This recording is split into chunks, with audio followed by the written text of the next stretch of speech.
안녕하세요. 저는 서울에 살고 있는 40대 초반 여성입니다. 결혼한 지는 이제 10여 년 됐네요. 엊그제 한 것 같은데 벌써 세월이 이만큼이나 흘렀습니다. 아니, 생각해보면 세월이 굉장히 천천히 간 것도 같아요. 현재 저는 딸 둘을 두고 있고 남편은 동네에서 자영업을 하고 있습니다. 꽤 알려진 식당이라 장사가 잘 되는 편이에요. 다른 동네에서도 드시러 오시는 손님들이 꽤 있고 말입니다. 원래 저도 직장이 따로 있었는데 남편의 식당에 일이 바빠지면서 그만두고 지금은 식당 일을 하고 있어요.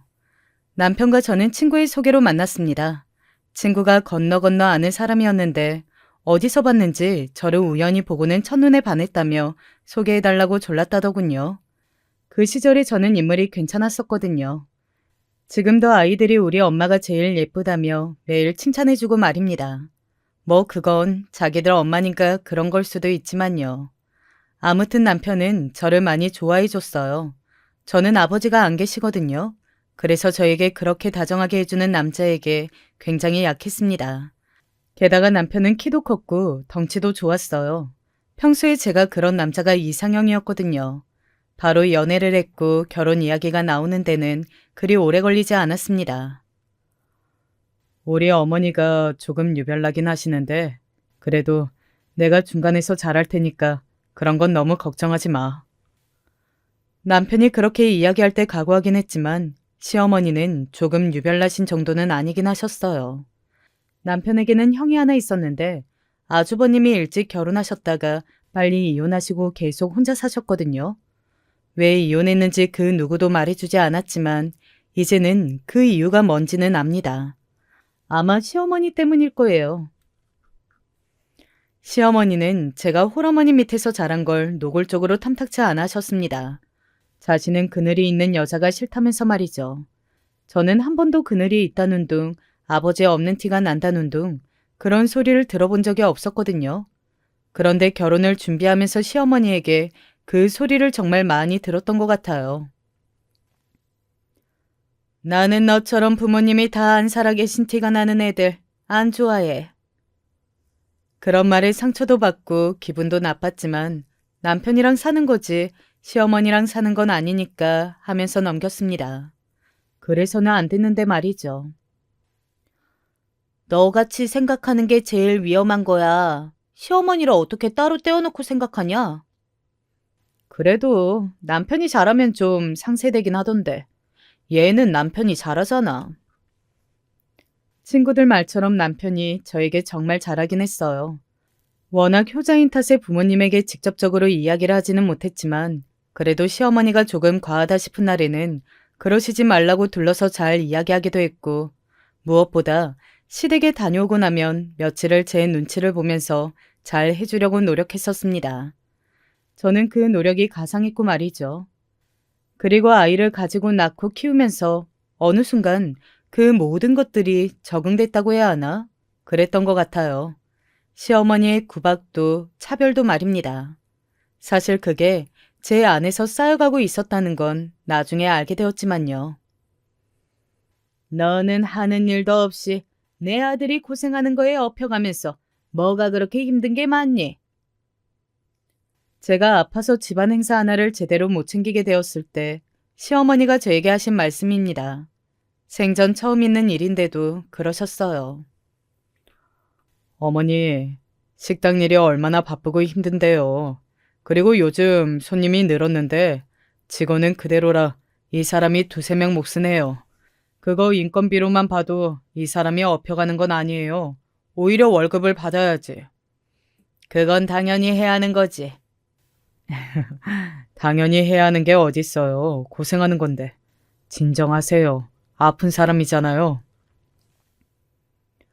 남편이 허허하면서 시어머니를 말렸고 시어머니는 여전히 제가 아픈 게 마음에 들지 않은 듯 보였지만 남편이 그렇게까지 나오니 넘어가는 수밖에 없었습니다. 거기서 뭐라고 더 하겠어요. 그랬다가는 아들에게 정말 악독한 시어머니로 찍힐 텐데 말입니다. 남편이 제 편을 들어주는 일이 잦아지자 시어머니는 남편과 있을 때는 조금 덜했어요. 대신 남편이나 시아버지가 계시지 않을 때는 훨씬 더 심해졌습니다. 너는 식당에서 일하는 애가 음식과는 이렇게 못 맞추면 어떡하니? 그렇게 한참을 혼낸 음식을 시아버지가 먹고 너무 맛있다고 해준 일이 있었어요. 시어머니는 그냥 아무 논리나 생각이나 계기 없이 틈만 나면 저를 괴롭히고 구박했습니다. 그냥 저를 아주 싫어하셨어요. 식당 일이 점점 바빠지는 게 오히려 다행이라고 생각을 했으니까요. 이번 주 주말에 집에 와서 청소 좀 하거라. 주말은 안 될 것 같아요. 요즘 식당에 손님들이 너무 많아서 저 하나 빠지면 애비가 고생을 2배로 하거든요. 그렇게 이야기하면 시어머니는 무척이나 마음에 안 들어 했지만 어쩔 수 없으니까 가지 않아도 됐었거든요. 저를 괴롭히지 못하는 게 짜증이 난 건지 남편에게 둘러서 이야기한 적도 있습니다. 식당에 사람 더 뽑을 생각은 없냐? 쟤 저렇게 바빠서야 내가 뭘 불러낼 수도 없잖니. 사실 남편과는 이야기가 다 됐었거든요. 시어머니가 일 시키는 게 더 힘드니 그냥 저는 식당 일로 바쁜 걸로 하자고 말이죠. 시어머니의 그 말에 남편이 어쩔 수 없다는 얼굴로 말했습니다. 이 사람 일 줄이면 사람은 2을 더 뽑아야 하는데 그러면 인건비만 한 달에 300이 넘어요. 인건비가 뭐가 그렇게 비싸니? 요즘 최저임금 올라서 그만큼 안 주면 저 신고당해요. 아휴, 그러면 어쩔 수 없지. 늘 그렇게 넘어가곤 했습니다. 하지만 그럼에도 식당이 쉬는 날을 알아뒀다가 깨알같이 저를 불러내서 일을 시키곤 했어요. 정말 대단하신 분이라는 생각을 자주 했던 것 같습니다. 몸이 좀 안 좋아서 오늘은 못 갈 것 같아요. 몸이 얼마나 안 좋다고? 와. 저야 상관없는데 요즘 독감이 유행이잖아요. 어머님 옮으시면 어떡해요? 하여간 마음에 드는 게 없구나. 그런 식으로 머리를 써서 빠져나가는 수밖에 달리 방법이 없었습니다. 그래서 식당이 잘 되는 동안은 나름 버틸만 했어요. 문제는 식당에 손님들이 줄어들면서부터였습니다. 원래 음식이라는 게 유행도 타고 또 경기도 많이 타잖아요. 그래서 저희 집 식당 매출이 그전에 비해 확 떨어졌던 시기가 있었어요. 당연히 기존에 있던 직원들도 정리를 좀 했고 그 사실을 시어머니도 당연히 아셨고 말이죠. 요즘은 식당 일 안 바쁘지? 그러면 네가 자주 좀 와줘야겠다. 차라리 식당 일로 바빠서 쓰러질 만큼 몸이 힘든 게 낫겠다는 생각을 했던 것 같습니다. 시어머니는 정말 제가 올 때까지 모든 집안일을 하지 않고 미뤄뒀다가 제가 오면 다 시키셨어요. 시댁에 가면 오전부터 저녁까지 하루 종일 쉬지 않고 일만 해야 했습니다. 오죽하면 식당 일을 할 때도 생기지 않은 주부 습진이 생길 정도였으니 말 다 했죠 뭐. 그중에서도 시어머니가 가장 중요하게 챙기는 건 본인과 시아버지의 생일이었습니다. 외식도 하지 않고 오로지 집에서 손수 차린 음식들로만 생일을 챙겼는데 매번 절대 다 먹지 못할 만큼의 어마어마한 양의 음식들을 차렸어요. 가짓수도 굉장히 많기도 했고 말이죠. 듣기로는 아주버님이 이혼하게 된 가장 결정적인 계기가 되었다고 들었습니다. 언젠가 한번 이런 이야기를 나누는 걸 들은 적이 있거든요. 다 먹지도 못하고 버릴 거 왜 이렇게 많이 하세요? 이거 다 낭비예요. 생일 음식은 원래 이렇게 많이 모자라지 않게 하는 거야. 모자라지 않은 수준이 아니라 이건 너무 남아서 버리는 것도 일인 수준이잖아요. 매년 하면 사람이 먹는 양을 대충 알 텐데 완전히 줄이지는 못해도 조금씩이라도 줄여야죠. 이게 뭐예요? 일은 일대로 하고 음식도 버리고. 너 지금 이것 때문에 그 아이가 이혼하자고 했다고 이러는 거야? 어머니가 상식적으로 하시지 않으니까 그런 거잖아요. 그 일도 그렇고 왜 이렇게 고집을 피우세요? 이게 어디서 지혜미한테? 이보세요. 어머니가 이런 식으로 나오시면 더 이상 대화가 안 돼요. 그러니까 제가 어머니랑 말 안 하는 겁니다. 바른 말 조금이라도 하면 이렇게 화부터 내시니까. 시어머니는 아주버님의 그런 말을 들으며 단단히 화가 나신 듯 했지만 아주버님은 멈출 생각이 없어 보였습니다. 앞으로는 제 거는 빼고 하세요. 저는 안 올 거니까. 부모 생일에 안 오겠다는 게냐? 저는 이제 이 의리의리한 생일상 보면 그 사람밖에 생각 안 나요. 그러면 당연히 어머니가 미워지고요. 제가 안 오는 게 어머니한테도 좋아요. 이 자식이? 시어머니는 역정을 내셨지만 결국 아주버님의 마음을 돌리지는 못하셨습니다. 그리고 정말로 그 다음 해부터는 아주버님은 시어머니, 시아버지 생일에 오지 않으셨어요. 그냥 선물이나 용돈을 따로 전달했지 말입니다. 이 이야기만 들어도 시어머니가 얼마나 생일상이 유난인지 대충 아실 수 있으시겠죠? 제가 결혼하고 첫 해 생일상을 차리다가 쓰러질 뻔했던 기억도 있어요. 그래서 두 분 생신만 다가오면 거의 한 달 전부터 스트레스를 받습니다. 내가 이야기해볼까? 어머님 성격 몰라? 그랬다간 난리나. 나는 더 혼나고. 이걸 해결할 방법이 없으니 원. 내가 너무 미안하고 고맙고. 아마 남편이 아니었으면 진작 다 포기하고 집을 나갔을 거예요. 제가 10년이 넘는 세월 동안 버틸 수 있었던 건 다 남편 덕이었습니다. 물론 2딸도 말이죠. 아, 그러고 보니 그걸로도 엄청나게 구박을 많이 하셨어요. 너는 어떻게 된 게 남들 다 낳는 아들도 못 낳니? 바로 아들 없이 딸만 둘인 것 말입니다. 그것도 남편이 정리해줬어요. 바로 이렇게 말이죠. 요즘은 딸이 더 귀한 거 모르세요? 그렇다고 해도 아들은 하나 있어야지. 어떻게 된 애가 제대로 하는 게 없어. 어머니, 근데 아이 성별이 결정되는 건 남자 쪽 유전이래요. 제가 텔레비전에서 봤는데 정자가 아이의 성별을 결정한다고 하던데요. 남편의 그 말에 시어머니가 그게 무슨 소리냐는 듯 남편을 바라봤습니다. 그러니까 만약에 아들을 낳지 못하는 게 뭐 하나 제대로 한 게 없는 거라면 뭐 하나 제대로 하는 게 없는 사람은 저인 거죠. 얘가 무슨 소리를 하는 거야? 과학적으로 그러니까. 시어머니는 남편이 그런 식으로 제 편을 드는 것은 상당히 못마땅해 했지만 사실이 그렇다는데 뭐 어떡하겠어요. 그래서 그 이후로는 딸만 둘인 걸로는 별말을 하지 않으셨습니다.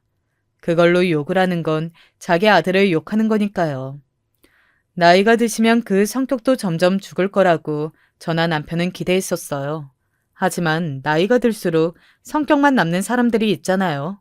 저희 시어머니가 바로 그랬습니다. 날이 갈수록 점점 더 괴팍해져 갔거든요. 누가 제사상에 이런 걸 올려? 너는 아버지 없이 자란 티를 이렇게 계속 낼 거니? 내가 몇 년째 가르쳐도 왜 몰라, 왜? 죄송합니다. 죄송하다고 해야 빨리 끝나는 걸 아니까 저는 원래 그냥 무슨 말을 듣든 죄송하다는 이야기부터 하고 봤거든요. 어느 날은 그게 마음에 안 드셨던 모양이에요. 너는 죄송하다는 말 말고는 할 게 없니? 그게 아니라는 무슨 그게 아니라야. 정말 마음에 드는 거라곤 하나도 없어. 그러면서 집어던진 집게에 맞아서 얼굴에 상처가 난 적도 있어요. 사실 누군가가 자기가 던진 무언가에 다치면 움찔하거나 놀라기라도 하잖아요. 시어머니는 그런 것도 없었습니다. 그래서 그날 서러운 마음에 울다가 생각을 해봤어요. 시어머니에게 나는 어떤 존재인가 하는 것 말입니다. 아무리 생각해도 사람으로 생각하는 것 같지는 않아. 솔직히 말해서 동등한 사람이라고 생각하면 그렇게 못하지? 우리 시어머니는 그 정도는 아닌데도 나는 내가 종인가 시녀인가 하는 생각이 들 때 많거든. 그런데 너는 더 할 것 같다. 연을 끊고 살 생각은 없는 거야? 남편도 그걸 생각을 안 하는 것 같지는 않은데 아무래도 부담스럽긴 한 모양이야. 아주버님이 그렇게 이혼하시고 시댁이랑 거의 연을 끊고 살다시피 하고 있어서 실질적 장남 노릇은 남편이 하고 있잖아. 그런 상황에서 자기까지 그러기가 영 그렇겠지. 그러다가 자기도 이혼당하면 어쩌려고 그러냐? 내가 그래서 죽으라면 죽는 신용까지 하잖아. 남편은 정말 말 그대로 제가 죽으라면 죽는 신용까지 하는 사람이었거든요. 제가 얼마나 시어머니에게 고달프게 당하는지 잘 알고 있는 사람이었습니다. 하지만 부모님과 연을 끊는 건 고민이 많은 듯 했어요. 자신이 자주 말을 해도 달라지지 않은 모습을 보면서 점점 더 그 고민이 깊어지는 것 같긴 했지만요. 시어머니는 남편이 그런 걸 고민하고 있다는 사실을 전혀 몰랐습니다. 겉으로 보기엔 티가 전혀 나지 않았었거든요. 아주버님보다 남편이 훨씬 더 유순한 성격을 가지고 있던 사람인지라 남편은 절대 그럴 리 없다고 생각하시는 모양이었습니다. 그러다 동생도 이혼당하고 어머니랑 영 끊겠다고 하면 어쩌시려고 그 성격 아직 못 고치세요? 둘째가 너랑 같은 줄 아니? 그리고 걔는 이혼할 용기도 없어. 맨날 소심하게 나한테 죄송합니다만 해대서 내가 속이 오히려 터질 것 같은데. 그래도 사람 속 모르는 거예요. 있을 때 잘하세요, 제발. 나중에 후회하지 마시고. 하지만 시어머니는 아주버님의 그 말을 귓등으로도 안 들으시는 듯 했어요. 그 뒤로도 달라진 게 전혀 없었거든요. 나날이 심해지면 심해졌습니다. 제가 저희 친정어머니 생신 선물로 명품 가방을 사드린 적이 있어요. 평생 그런 비싼 생신 선물은 처음 해드리는 거였거든요. 게다가 제가 그동안 한 푼, 두 푼 모은 돈으로 해드린 거지 남편에게 달라고 한 적도 없고 말입니다. 시어머니에게는 이 이야기를 일부러 하지 않았는데 어떻게 아셨는지 아시고서는 난리가 났던 적이 한 번 있었습니다. 니년이 제정신이 아니지. 시댁으로 불러서 가자마자 제 얼굴에 물에 젖은 행주가 날라왔어요. 제가 너무 놀라서 그 자리에서 굳었습니다. 네? 왜 이러세요? 사실 그때는 아무것도 몰랐거든요. 늦지도 않았고 요즘은 딱히 잘못한 일도 없었는데 저러시니 당황할 수밖에요. 정말 몰라서 물어? 네가 네 엄마한테 비싼 그 가방 사준 거 내가 모를 줄 알아? 말 안 하면 모를 줄 알았냐고? 아니 비밀로 사드린 것도 아니고 그냥 괜히 안 좋은 소리 조금이라도 듣기 싫어서 굳이 말하지 않은 것뿐이었어요. 그리고 친정어머니 가방 사드린 것이 그렇게까지 큰일은 아니잖아요. 집을 팔아서 사드린 것도 아니고 빚을 낸 것도 아니고 제 돈인데요. 그리고 시어머니는 이미 본인 생일 선물로 저나 남편에게 더 비싼 것들을 몇 번이고 받으셨고 말입니다. 그게 왜요? 따지려고 그렇게 물은 게 아니라 정말 궁금해서 물은 거였어요. 제가 친정어머니 가방을 사드린 일이 이렇게까지 난리가 날 일인가 싶어서요. 그런 제 반응에 시어머니는 더 화가 나신 듯 했지만 말입니다. 그게 왜요? 너 지금 그게 왜요? 라고 했니? 제가 그동안 한 푼, 두 푼 모은 돈으로 선물해드린 거예요. 애비 돈은 손도 안 댔어요. 제가 그렇게 이야기하자 이번에는 코웃음을 치셨습니다. 그 한 푼, 두 푼이 우리 애 돈 아니니? 우리 애가 생활비 하라고 준 돈 뒤로 빼돌려서 선물한 거 아니냐고? 아니 그러면 생활비 받아서 쓰는 사람은 정말 생활비 외에는 한 푼도 제 마음대로 못 쓰냐고요. 저게 말이 되는 소리라고 하고 있는 건지 진심으로 궁금했습니다. 게다가 시어머니도 전업주부셨거든요. 아버님이 벌어다 주는 돈으로 본인 사치 잘하면서 사신 분이 저러시니 더 어이가 없었어요. 사실 평소라면 그냥 넘어갔을 수도 있는데 그날은 유독 서럽더라고요. 아마 친정엄마 관련된 일이라 더 그랬을 겁니다. 생활비를 수백씩 떼어먹은 것도 아니고 그러면 저는 애비가 준 돈에서 생활비 빼고는 옷도 한 벌 제대로 못 사 입나요? 어머니도 살림하시면서 아버님이 벌어다 주신 돈으로 옷 사고 가방 사고 다 하셨잖아요. 제가 그렇게 버럭 소리를 지르자 시어머니는 당황하긴 하셨습니다. 하지만 이내 기가 찬 듯 웃으셨어요. 아마 그건 제가 그렇게 대든 게 화가 나서였을 겁니다. 자기에게 며느리가 저렇게 대드는 건 시어머니 사전에는 용납될 수 없는 일이었거든요. 이게 지금 시어머니가 혼을 내면 네 잘못했습니다를 해야지. 감히 대들어?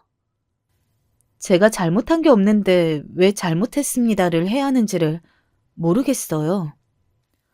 없이 자란 애들은 이게 문제야. 주제를 몰라, 주제를. 그러면서 본인 주변에 있는 휴지나 리모컨 같은 것들을 냅다 집어던지기 시작했습니다. 막말과 함께 말이죠. 어디서 되지도 않은 거랑 결혼한다고 할 때 내가 눈에 흙이 들어가도 안 된다고 말렸어야 했어.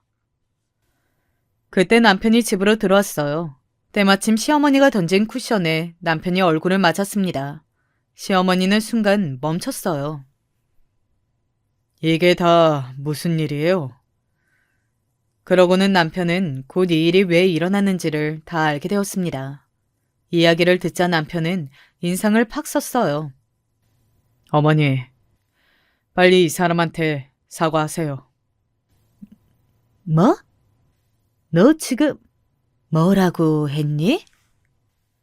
시어머니는 진심으로 당황하신 듯 멍한 얼굴로 어버버거리셨어요.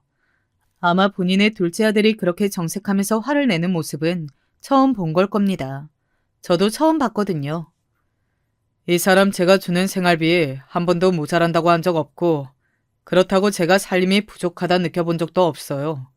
식당일 하면서 집안일까지 이렇게 완벽하게 하는 사람이 없는데 그런 사람이 수년 동안 모은 돈으로 자기 엄마 가방 하나 사드린 걸로 이 난리를 치세요? 제가 따로 해드리겠다고 한 것도 이 사람이 말렸어요. 혹시나 어머님 아시면 화내신다고. 어마마마마, 얘가 지 엄마한테. 적당히 하셔야죠, 적당히. 왜 적당히를 모르셔서 제가 어머니한테 이런 말까지 하게 만드세요? 세월이 지나면 나아질 거다. 어머니 성격도 유해질 거다. 내가 이렇게 이 사람한테 설득하는 것도 한두 번이지. 저도 뭐 형님처럼 이혼하고 혼자 살기를 바라시는 거예요?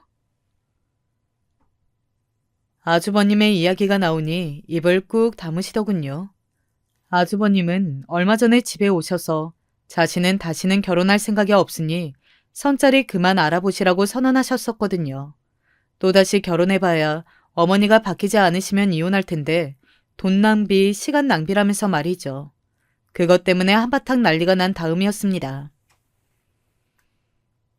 네가 지금 애미를 협박하는 거냐? 협박이 아니라 사실을 말씀드리는 거예요.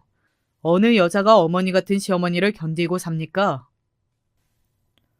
시어머니는 그 말에 충격을 받은 듯 그 자리에서 굳었습니다. 남편은 그대로 저를 그 집에서 데리고 나왔어요. 그러고는 이제는 적당히 끊어내자고 하더군요.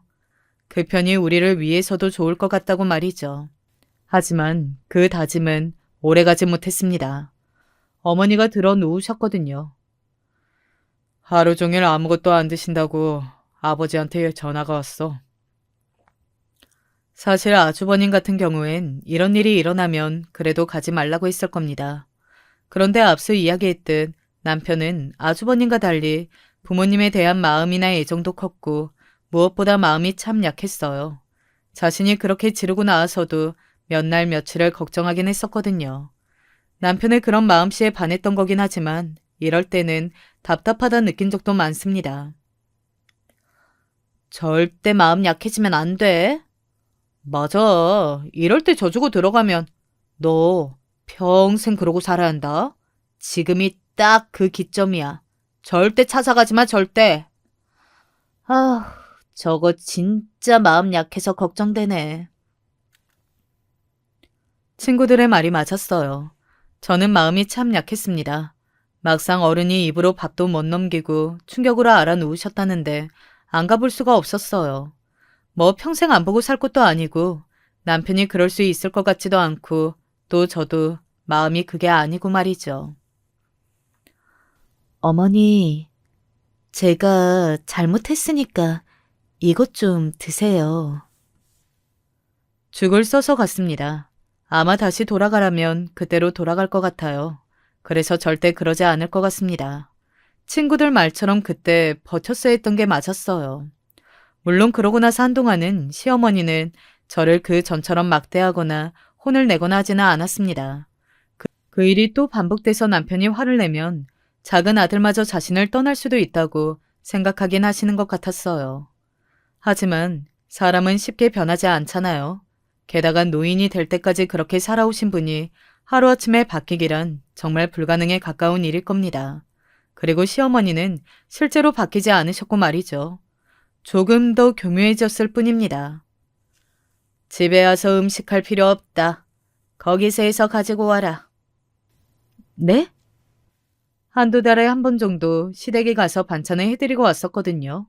그런데 그걸 제가 집에서 해서 달라는 겁니다. 겉으로 볼 때는 가서 안 하는 게 어디냐 하겠지만 그게 아니었어요. 그렇게 되면 한두 달에 한 번 하던 일을 거의 주마다 하게 되었거든요. 일이 2배로 느는 겁니다. 그리고 어느 순간 식당에도 자주 나오셨어요.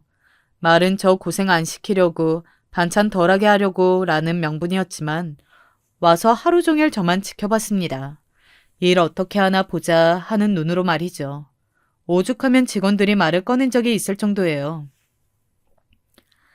사장님, 아이 어머니, 언제까지 저렇게 식당에 출근하실 거래요? 아무래도 좀 불편하죠. 아휴, 우리 일 어떻게 하나 감시하시는 분처럼 계속 앉아서 일하시는 것만 보시니 부담스럽기도 하고. 직원들의 말에 남편이 시어머니에게 그러시지 말라고 직원들이 부담스러워한다고 하기 전까지는 그 행위는 계속됐어요. 그리고 어느 순간 집으로도 자주 찾아오셨습니다. 명분은 뭐 손녀들을 보기 위해서였지만 아니었어요. 저를 괴롭히기 위함이었습니다. 아침 일찍 오시면 저녁 늦게까지 있다가 가셨기 때문에 저는 하루 종일 밥을 차리고 음식을 신경 쓰고 일을 해야 했어요. 그래도 오셔서 아무것도 안 하고 삼시세끼 밥만 먹고 가는 어른은 오지 말라고 할 수도 없는 노릇이고 정말 답답했습니다. 그거 너 괴롭히는 거잖아. 아휴, 그 양반 진짜 못됐다. 저도 일부러 그러시는 거라는 것 정도는 너무 잘 알고 있었습니다.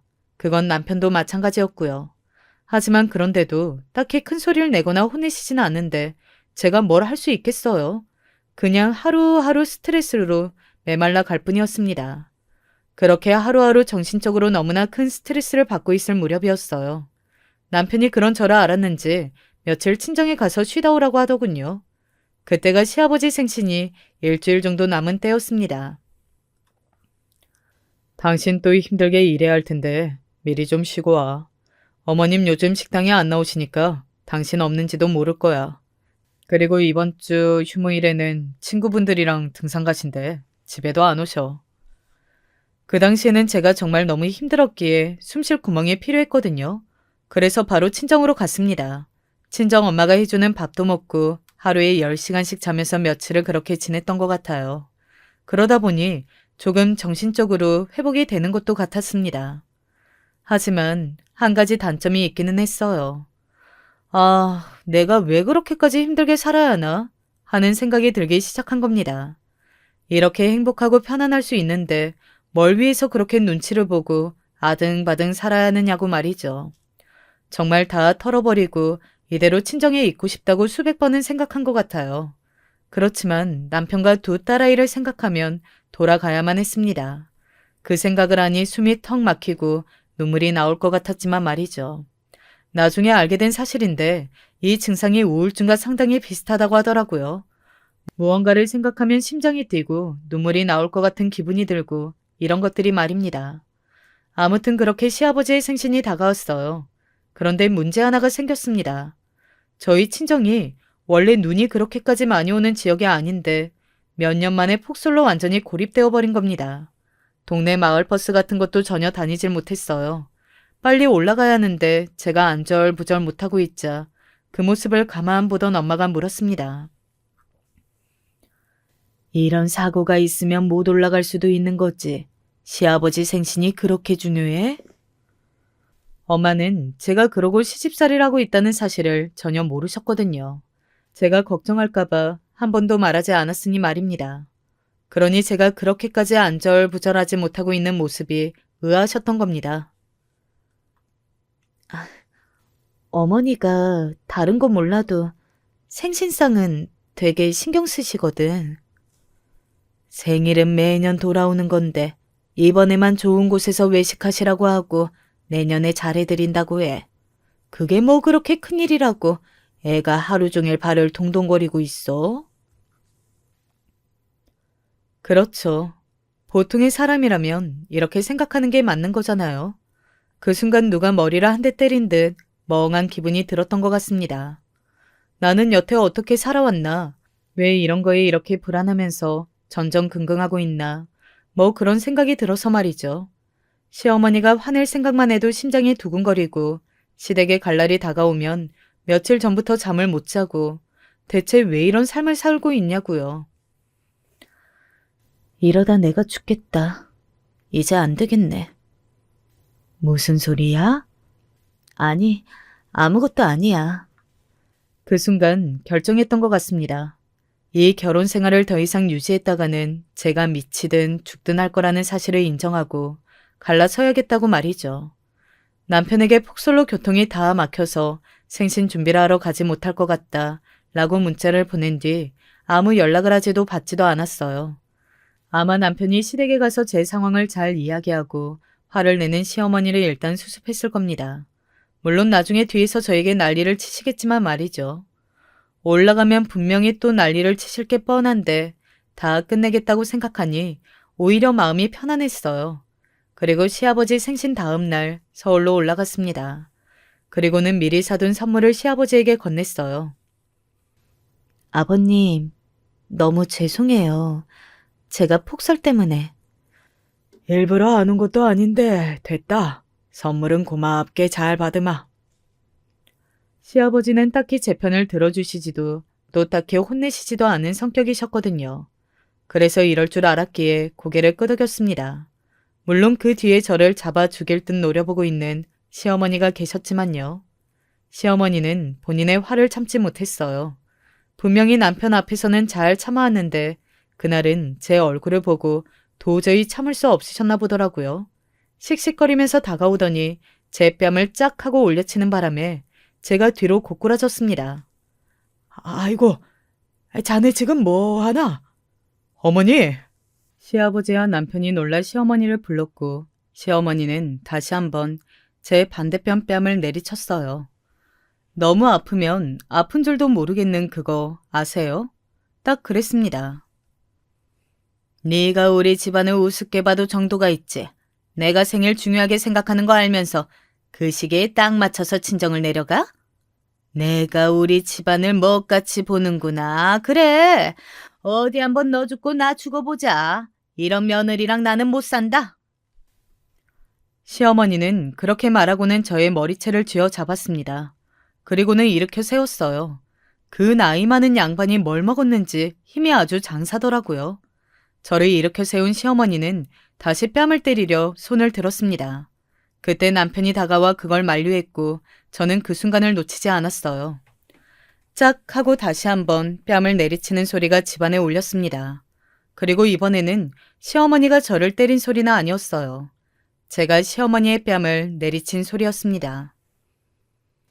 너 지금 이게 뭐 하는지... 여보... 놀라서 말을 더듬으며 어버버하는 시어머니와 남편, 그리고 놀라서 아무 말도 하지 못하고 굳은 시아버지를 보고 제가 숨을 몰아쉬었습니다. 그러고는 한자 한자 힘을 주어 말했어요.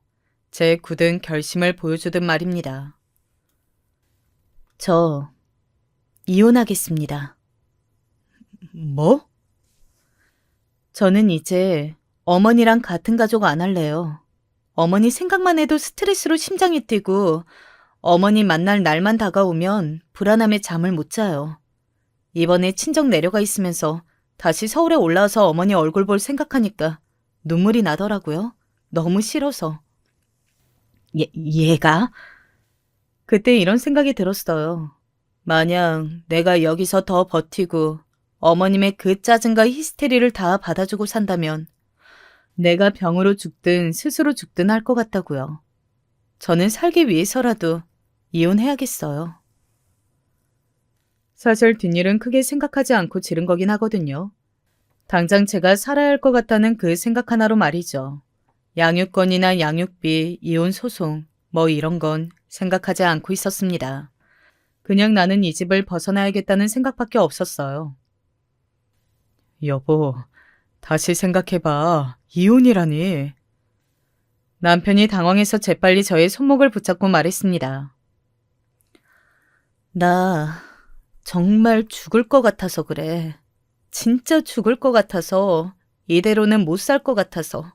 그런데 당신은 당신 부모님이랑 영 못 끊잖아. 그러면 나랑 끊어야지. 그런 말을 하고 있는데 시아버지가 벌떡 일어섰습니다. 안 된다. 아들 둘 다 이혼이라니 안 돼. 시아버지는 그러더니 안방으로 가 뭔가를 챙겼습니다. 그리고는 그 챙겨온 가방을 시어머니에게 던졌어요. 자네가 나가게. 그리고는 시어머니에게 그렇게 말했습니다. 순간 벌어진 예상치도 못한 일에 모두가 놀랐어요. 여보, 며느리라 하나도 아니고 둘씩이나 잡아. 내가 가만히 있으니까 당신 어디까지 하려고 그래? 왜? 둘째도 호래비 만들어서 다시는 결혼 안 하네 어쩌네 소리 들으려고? 나는 그렇게 못하네. 그러니까 자네가 나가. 시아버지는 그렇게 말하고선 안방으로 휙 하고 들어가 버리셨어요.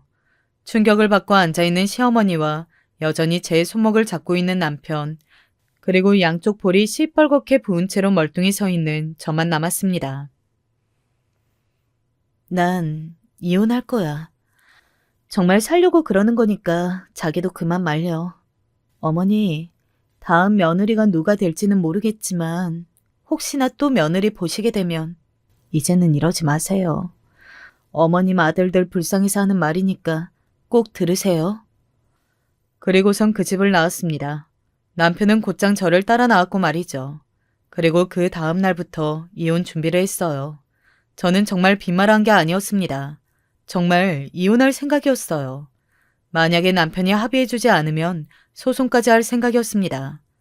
다행히 시어머니가 그동안 저에게 해왔던 폭언 같은 것들이 문자로도 많이 남아있어서 큰 문제 없이 이혼을 할 수 있을 것 같더라고요. 그리고 일단 짐을 쌌어요.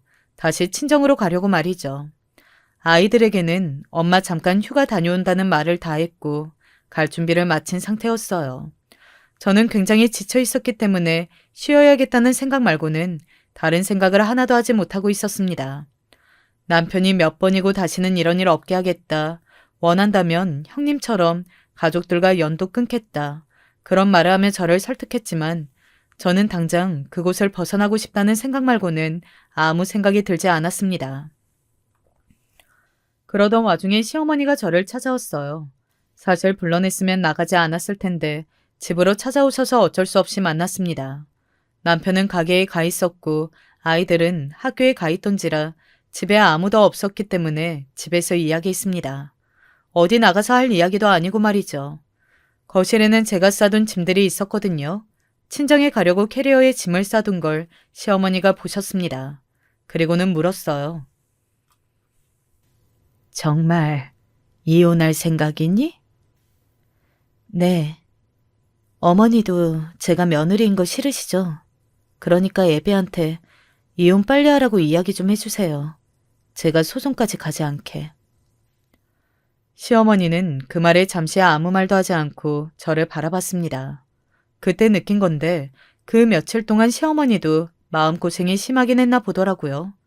물론 본인이 자처한 거라 불쌍하거나 안쓰럽다는 생각은 전혀 들지 않았지만요. 내가 어떻게 용서를 빌면 되겠니? 그 말이 의외긴 했습니다. 절대 사과를 하지 않을 줄 알았거든요. 그 성격에 저한테 뺨까지 맞았잖아요.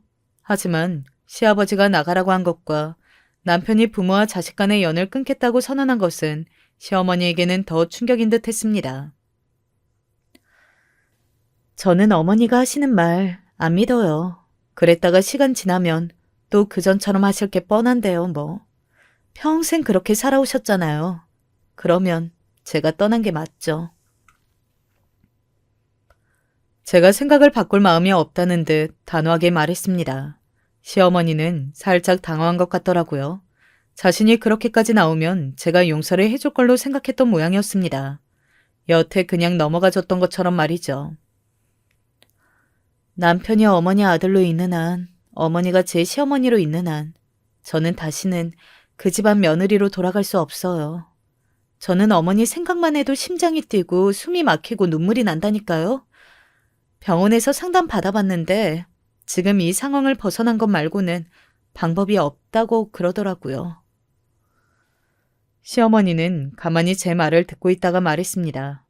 물론 조금 못마땅한 기색이 있긴 했지만 그래도 상당히 누르고 계시는 듯 하긴 했어요. 어느 정도 반성도 하고 계신 듯 보였고 말입니다. 네 심정, 내가 다는 아니더라도 이해해보려고 노력하마. 며느리로 들인 애들이 둘 다 나 때문에 이혼한다고 하면 그건 나에게 문제가 있는 게 맞긴 하겠지. 너 이렇게 갈라서고 나면 나는 둘째 아들마저 잃게 되지 않겠니? 정말 앞으로는 그러지 않으마. 앞으로 한 번도 더 그러면 언제든 이혼은 해도 되잖니. 각서라도 쓰마. 나 말고는 아무것도 문제가 없지 않니? 정말 싹싹 빈다는 말이 맞았습니다. 시어머니는 진짜 제가 이혼을 할까봐 잡으러 오신 게 맞긴 했어요. 시어머니 말씀처럼 아들 둘 다 자기 때문에 이혼한다면 그건 자신에게 문제가 있는 게 맞고 게다가 시아버지의 남편까지 연을 끊자고 나섰으니 별다른 길이 없긴 했을 겁니다. 시어머니와의 만남 이후 곰곰이 생각에 빠졌어요. 앞으로 생신도 밖에서 외식으로 하는 걸로 하고 또 명절 같은 것도 따로 만나서 음식을 하기보다는 그냥 가족끼리 외식을 하는 걸로, 그리고 시댁의 반찬이나 청소는 시어머니가 알아서 하시거나 사람을 쓰는 걸로 하겠다고 하시더군요. 그리고 생신이나 명절 같은 날 아니면 절대 먼저 부르거나 연락하는 일도 없게 하겠다고 말이죠. 사실 시어머니의 그런 제안과 저에 대한 사과에도 저는 10년이 넘는 세월 동안 쌓인 것들이 많았기 때문에 이혼하겠다는 강경한 입장은 계속 있긴 했었거든요. 물론 조금 흔들리긴 했지만 말입니다. 하지만 결정적으로 저를 흔든 건 다름 아닌 시아버지였습니다.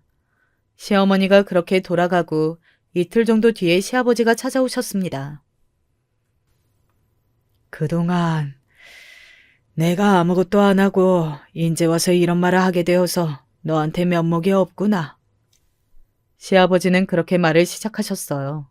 그리고 여태 자신이 계속 방관했던 것에 대한 사과와 이제는 이렇게 있어서는 안 되겠다고 생각하신 것, 그리고 앞으로 한 번 더 이런 일이 있으면 쫓아내겠다고 시어머니에게 엄포하신 것을 저에게 다 이야기하셨습니다. 그냥 우리는 없는 셈치고 니들끼리 잘 살라고 말이죠. 아들 둘 다 자네 때문에 이혼하면 절대 용서 못할 거라고. 우리도 이혼이라고 했으니 네 시어머니도 이제는 알아들었을 거야. 다 늙어서 남편 자식한테 버림받는 게 무서우면 앞으로는 조심할 게다. 그리고 이렇게 된 이상 네가 할 말을 이제 다들 믿을 게 아니니.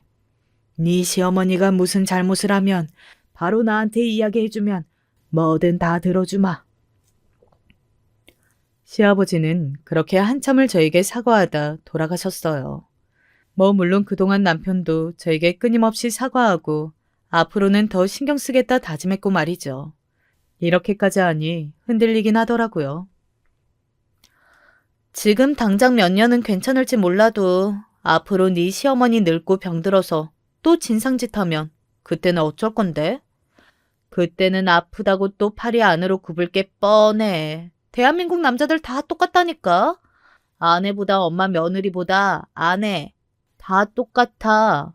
그냥 이참에 확 이혼해버려. 그래도 저렇게까지 나오시면 앞으로는 안 그러시지 않을까? 막말로 시어머니 빼고는 아무 문제 없기는 했잖아. 혼자 나가서 살면 그것도 그거 나름대로 고달프긴 할 거야. 게다가 쟤는 아직 애도 어린데. 사실 제일 마음에 걸린 게 바로 아이들이긴 했습니다. 잘 지내던 아이들은 하루아침에 부모님의 이혼이라는 날벼락을 맞는 셈이니 말이죠. 사람들은 그런 시어머니라 알면서도 적극적으로 저를 보호해주지 않은 남편도 마찬가지라고 하긴 합니다. 하지만 그간 제가 겪어온 남편은 자신의 자리에서는 나름대로 최선을 다했다고 생각해요. 아주버님까지 어머니와 거의 연을 끊다시피 한 상황에서 원래 마음이 남들보다 약하고 정이 많은 사람이 그래도 자신의 어머니를 한 번에 끊어낼 수는 없었겠죠. 그 부분은 남편을 탓하고 싶지는 않습니다.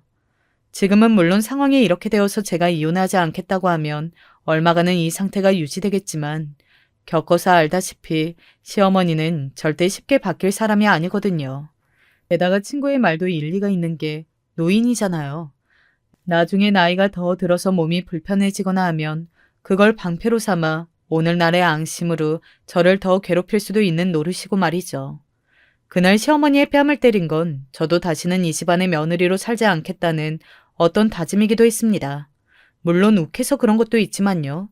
시어머니의 뺨까지 때린 며느리가 한 집안에서 가족으로 있을 수는 없다고 생각했으니까요. 하지만 의도하지 않게 일이 이렇게 되어버려서 저도 고민이 많아졌네요. 아직도 거의 이틀에 한 번씩 시어머니와 시아버지에게 문자나 전화가 옵니다.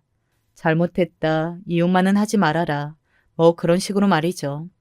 아주버님은 절대 다시는 재혼하지 않겠다고 선언하고 정말로 재혼은 생각도 하고 있지 않은 상황에서 남편마저 이런 일로 이혼해버리면 그 집은 며느리들 다 시어머니 때문에 이혼한 것도 모자라 재혼까지 안 하고 둘 다 홀로 살 것 같으니 발등에 불이 떨어진 것 같겠죠.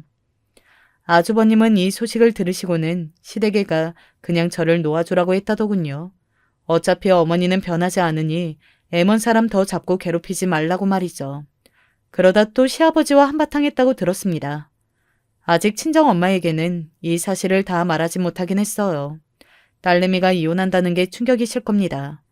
저는 단 한 번도 힘든 걸 이야기하지 않았기 때문에 정말로 잘 사는 줄 알고 계시거든요. 그런데 이런 일을 다 설명하려 하니 앞이 캄캄한 것도 있어요. 또 얼마나 속상해 하실까 싶어서 말이죠. 저는 이혼을 할지 말지도 아직 확실하게 결정하지 못했어요. 사실 오늘 이곳에 사연을 보내게 된 이유도 그 때문입니다. 이 이야기를 들으시는 분들은 어떻게 생각하실지 너무 궁금했거든요. 이혼을 하는 게 맞는 건지 한 번 더 같이 살아보며 기회를 주는 게 맞는 건지 말이죠. 많은 사람의 다양한 이야기를 들으면 결정이 조금 더 쉬워지지 않을까 싶어서요. 지금의 저는 정말 결정을 할 수 없을 만큼 두 생각 다 팽팽하거든요. 그간 당한 것과 앞으로의 일을 100% 장담할 수 없다는 것이 이혼하고 싶은 이유고 하고 싶지 않은 건 온전히 제 딸과 남편 때문이고 말이죠. 이렇게만 보면 하지 않는 게 맞긴 하지만 저희 시어머니가 보통 시어머니는 아니시니까요. 그래서 여러분의 의견이 필요합니다. 사연이 올라가면 댓글을 읽으러 올게요. 많은 의견 남겨주시면 감사하겠습니다. 제가 이혼을 하는 게 맞는지 아닌 게 맞는지 말입니다. 그렇게 생각하시는 이유도 함께 남겨주시면 결정하는데 더 큰 도움이 될 것 같네요. 이야기가 너무 많이 길어졌는데 그럴 수밖에 없긴 해요. 요즘 정말 제가 이 문제 때문에 잠도 설치고 있거든요. 다른 스트레스 거리가 하나 더 생긴 것 같아서 빨리 해결하고 싶습니다. 긴 이야기 들어주셔서 감사해요. 의견 꼭 남겨주시고 언제나 건강 유의하세요. 안녕하세요. 저는 지금 아주 중요한 갈림길에 서 있기에 이 부분에 대해 조언을 필히 구해야 할 것 같아요. 어쩌다 이 지경까지 왔는지 참을 수가 없지만 그래도 일단은 좀 마음을 진정시킬 겸 하나하나 다시 적어보면서 좀 정리를 해볼까 합니다. 저에게 있어 이런 궁극적인 고민이 되고 있는 것은 바로 결혼 생활이에요. 이제 결혼한 지 4년 차고요. 남편과 연애는 딱 1년 했어요. 우리가 식을 올릴 당시에 시부모님은 이혼을 하셨기 때문에 별로 상황이 좋진 않았답니다. 처음에 저희 집에서 이 부분을 갖고 좀 염려스러워 하셨어요. 아니, 뭐 때문에 이혼을 하신 거야? 그래서 결혼식 당일에 오시긴 한다는 거야? 오시긴 오실 거래. 그런데 암튼 이혼한 지 한 몇 년 됐나 봐. 어머니는 본인 딸이랑 둘이 살고 계시고. 이때 엄마는 괜한 걱정인지 모를 소리를 하더라고요. 저도 설마 싶긴 했어요. 이거 나중에 괜히 네가 두 집 돌아다니면서 시부모 신경 써야 되는 거 아닌지 걱정이다. 주변에 그런 케이스들 아주 차고 넘쳐. 늙음하게 이혼들을 했으면 각자 알아서 살 것이지. 꼭 그걸 새로 들어온 며느리들 통해서 받고 살려고들 하더라. 넌 절대 안 된다고 하고 선 딱 그어. 안 좋은 소리를 들을수록 계속 신경 쓰이니 저도 마음이 좋진 않았어요. 그래서 좀 지켜봤는데 그래도 다행히 이런 부분에서 문제가 생기진 않았죠. 아버님이 까탈스러운 분도 아니었고 결혼식 이후로 딱히 저희를 찾지도 않았어요. 나까지 신경 쓸 것 없다. 니네끼리만 잘 살면 돼. 우리 영민이랑 결혼해줘서 고맙구나, 아가야. 아버님은 인상은 되게 무섭게 생겼는데 생각보다 그렇게 센 분은 아니었어요. 문제는 세상 사람 좋은 표정으로 제법 예쁘장한 얼굴을 하고 계신 우리 어머니였죠. 처음엔 저희 엄마도 외모만 보고 선입견을 가지셨다니까요. 아무래도 니네 시아버지한테 뭔가 문제가 있어서 저렇게 이혼하신 거 아니야? 시어머니는 얼굴도 저 나이에 이쁘장하니 유순하게 생겼더만. 뭐 하긴 겉모습만 봐선 모를 일이다만. 엄마 말대로 정말 첫인상만 보고 생각했던 내용들은 완벽히 엇나갔답니다. 사실 결혼하기 몇 달 전부터 그리고 결혼하고 난 이래 시댁에 인사 가서 배웠는데요. 어머니는 이혼한 지 몇 년 됐는데도 그렇게 아버님 욕을 하시더라고요. 하여간 그 사람은 진짜 융통성도 없고 사람이 고지식해가지고 이혼당해도 싸. 이혼 잘했지 뭐. 맨날 그렇게 아버님 욕을 하시는데 이후 저희가 아버님 댁에도 찾아갔었거든요. 그런데 아버님은 정말 어머니나 본인 딸 관련해서 단 한마디도 안 했어요. 딱히 신경 쓰시는 것 같지 않았죠. 그리고 남자분 혼자 사는 자그마한 빌라였는데도 되게 청소를 잘해두고 사시더라고요.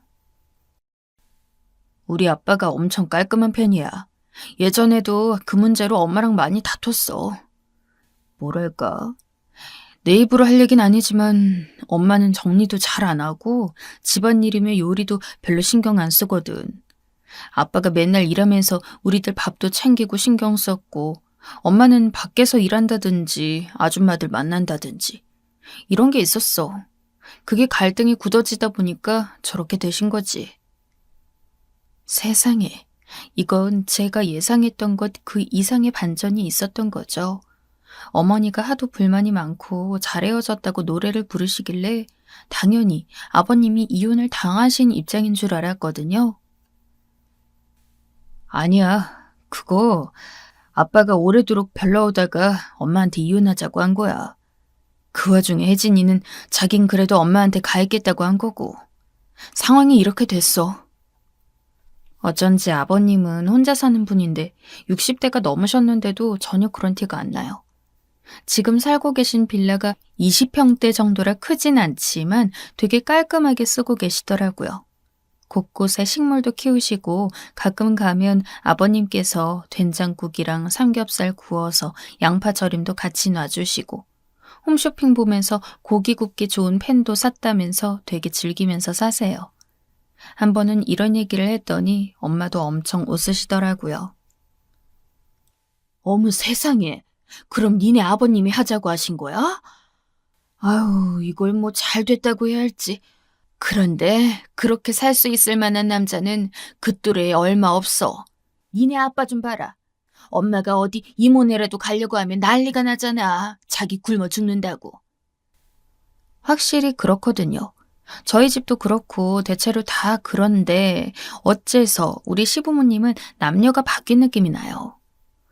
어머니는 툭하면 우리한테 아버님한테 가보라고 그러고 아버님 뭐하고 지내냐고 어디 일 다니냐고 하면서 꼬치꼬치 물으시거든요. 글쎄요 어머니. 아버님이 그런 얘기는 안 해주셨어요. 저희도 간 김에 그냥 밥만 먹고 왔어요. 아버님은 저희 가면 집 치우고 서점 가신다고 하니까 얼른 나오게 되더라고요. 하여간 그 인간은 그렇게 고상을 떤다니까. 자식들 왔으면 좀 더 있게 놔둘 것이지. 맨날 저렇게 저밖에 몰라. 그러니 내가 이혼했지. 어머니가 말씀은 그렇게 하시는데 사실 아쉬운 게 많으신 것 같더라고요. 아무튼 두 분 사정은 이런데 전 당연히 이 두 분 중 저한테 힘든 케이스를 꼽으라면 어머니가 될 수밖에 없었어요. 이러니 아버님이 이혼하셨구나 하고 실감이 날 정도라고 보면 될까요? 제가 하는 얘기를 들어보시면 이게 절대 덜하거나 과하거나 혹은 예의 없는 말이 아님을 실감하실 거예요. 어머님은 아버님과 사는 내내 얼마나 공주처럼 사셨는지 집안일도 잘 못하시더라고요. 솔직히 말해 못하시는 게 아니라 안 하시는 것 같아요. 그리고 요리도 귀찮아서 배달을 시켜 드시던지 시장에서 반찬을 사 드시기도 하고요. 결혼하니까 며느리인 저에게 자꾸 뭘 갖고 오라고 시키시는 거예요. 예, 저번에 니네 엄마가 해다 준 그 무말랭이 있잖니? 그거 맛있더라. 그거 혜진이가 얼마나 잘 먹는지 몰라. 그리고 물김치랑 해서 또 갖고 와봐. 우리 둘이서 엄청 잘 먹어. 처음엔 이 말을 듣고 저도 음식 솜씨 좋다는 의미니까 기분 좋게 받아들였는데 나중에 좀 지켜보니까 아예 음식을 전부 우리 집에서 갖다 주는 걸로 다 해결하실 심산인 거예요. 툭 하면 우리 집에 들러서 뭐 먹을 거 없나 찾아보고 밥 달라고 하시고 본인 집에 가면 먹을 것 없다면서 쫄쫄 굶기는 모양새가 이해되시나요? 어지간하면 어른이 자식들한테 밥 한 끼 차려줄 만도 한데 전혀 그런 구석이 없는 거예요.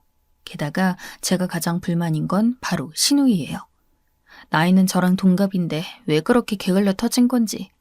게다가 어머니는 그 연세에 얼굴이라도 좀 이쁘장하지. 신우는 그런 구석을 조금도 닮지 않았어요. 맨날 다이어트 한다고 하는데 이후에 임신한 저랑 거의 비슷한 덩치를 갖고 있었거든요. 직장도 안 다니고 집에서 맨날 맥주 마시면서 라면이나 끓여 먹고 있고 밖에 빛도 안 보려고 하고 툭 하면 전화로 누구랑 싸움질만 하고 있었어요. 어쩌다가 시댁을 가기라도 하면 어쩜 그렇게 방이 지저분한지 신호방은 문 열기도 겁나더라고요. 늘상 그 방을 열고 나올 때마다 요상하고 묘한 냄새가 풍겨나와요. 그런 중에 남편이 한번 방문을 열어보려고 했더니 기겁을 하고 짜증내더라고요. 뭐야 오빠. 맘대로 문 열지 마. 들어가지 말라고. 왜 남의 방문을 멋대로 열어? 이러면서 바락바락 소리를 지르는데 저는 솔직히 좀 그래요.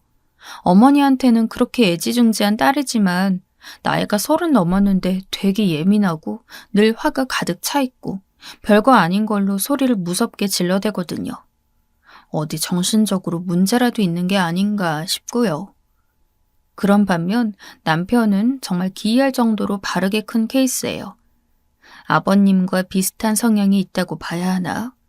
대학도 멀쩡하게 4년제 나와서 취업도 잘 했고 어느 시기부터 나와서 혼자 살았더라고요.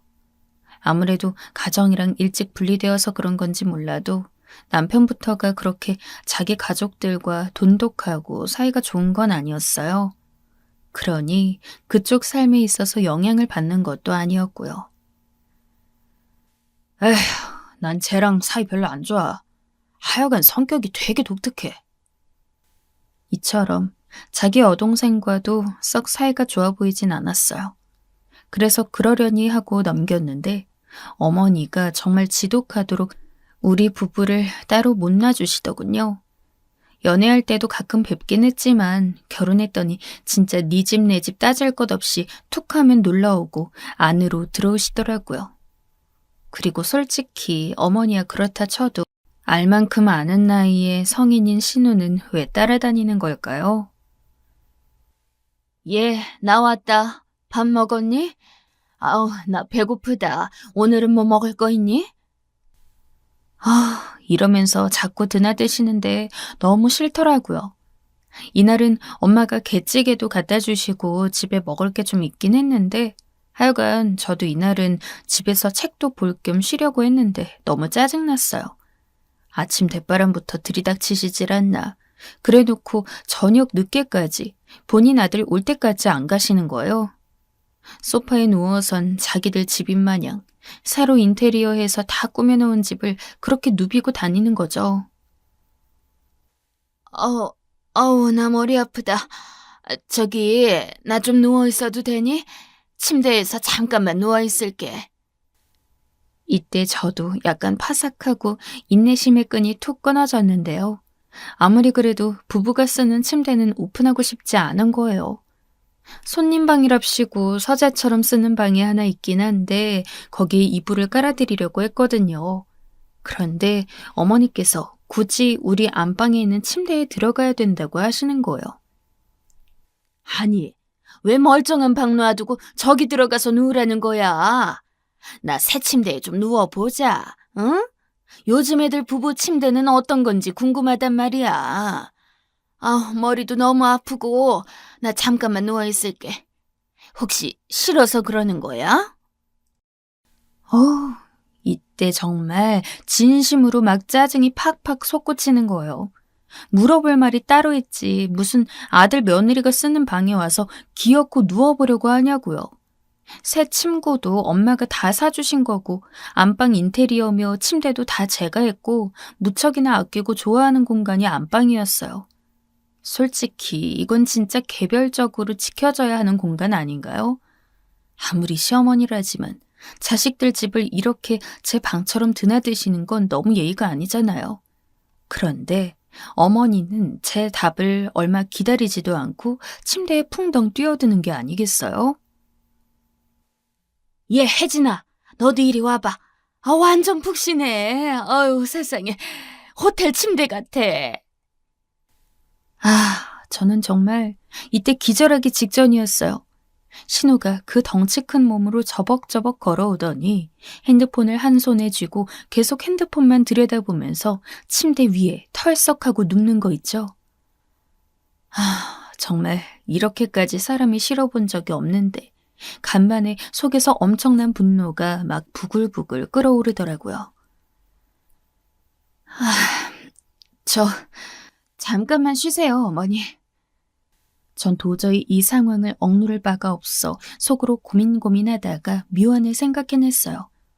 할 수 없잖아요. 이런 때라도 엄마 핑계를 대는 수밖에요. 어머니, 조금 있다가 저희 친정엄마 오실 거예요. 불편하지 않으시죠? 엄마 몸이 안 좋으셔서 잠깐 저희 집에 와서 쉬시기로 했어요.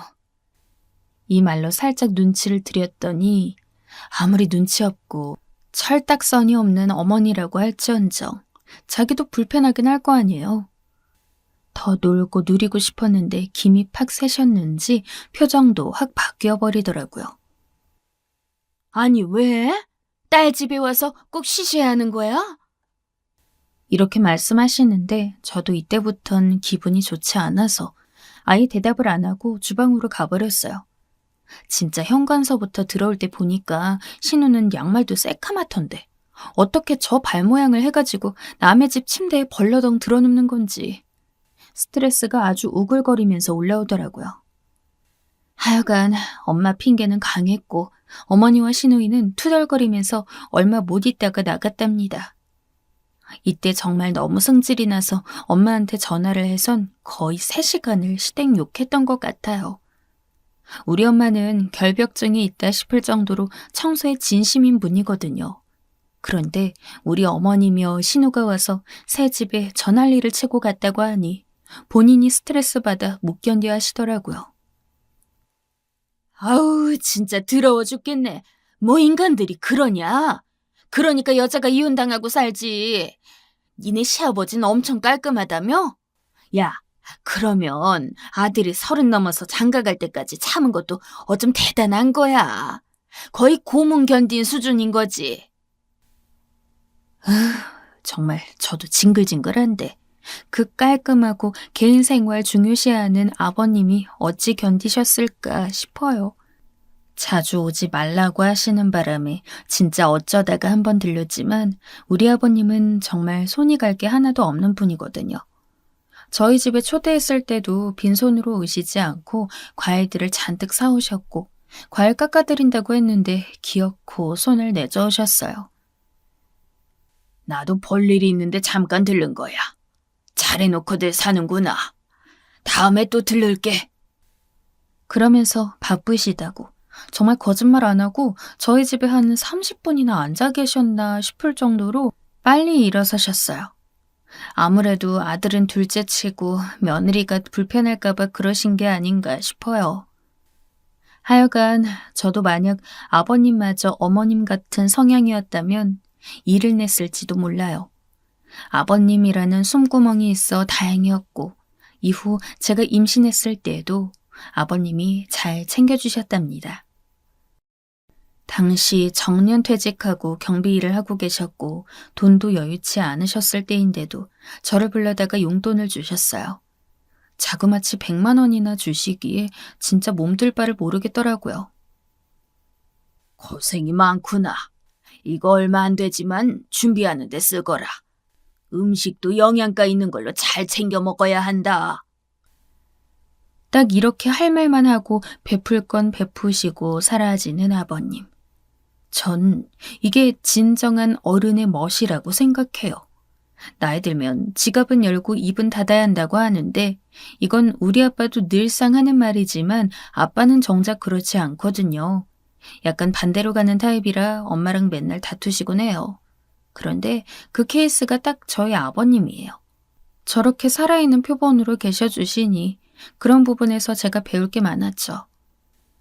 어머님이라는 최대의 난제만 없었어도 어떻게든 잘 버틸 텐데 문제는 어머니 그리고 거기에 혹보다 더 큰 혹 같은 신우가 붙어서 우리를 따라다니니까 정말 미칠 것 같은 거예요. 전 임신 중반에 잠깐 무리를 해서 그런지 하혈을 했고 이때 응급실을 갔다가 뭘 했다가 온 집안이 벌컥 뒤집어졌어요. 결코 움직이면 안 된다고 해서 얼마간 병원에도 입원했고요. 그렇게 시간을 보낸 뒤에 다시 집으로 돌아왔어요. 그런데 이쯤부터 제가 어머니랑 단판을 지었어야 하는지 모르겠는데 하여간 못놈의 파티를 한다고 우리 집에 찾아오신 거예요. 얘들아, 삼겹살 파티하자. 나랑 혜진이가 고기랑 술 잔뜩 사왔어. 얼른 먹자. 와, 정말 돌아버리겠더라고요. 전 엄연히 환자였어요. 그런데 우리 집에서 삼겹살 파티라니.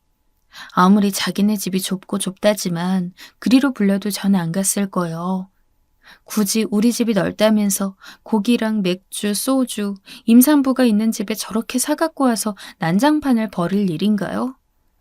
남편이 집에 있었어야 했는데 하필 퇴근이 늦었단 말이죠. 저밖에 없는데 밀고 들어와서는 멋대로 화부장에서 팬을 꺼내다가 고기를 구워대는 시어머니며 신우는 또 그 앞에 우리 집 식탁 의자를 자기 마음대로 끌어다가 지 집처럼 앉는 거 있죠? 어머니, 죄송한데 전 못 먹을 것 같은데요. 저 몸도 너무 안 좋고 의사가 누워 있어야 한다고 해서요. 많은 걸 바란 건 아니었지만 이 정도 말하면 좀 눈치를 봐야 하는 거 아닌가요? 남의 집 임산분에 와 있어도 그것보단 예의가 있을 것 같은데 말이죠. 적당히 분위기 파악하고 가야지. 저런 말을 하는데도 아랑곳 않는 거예요.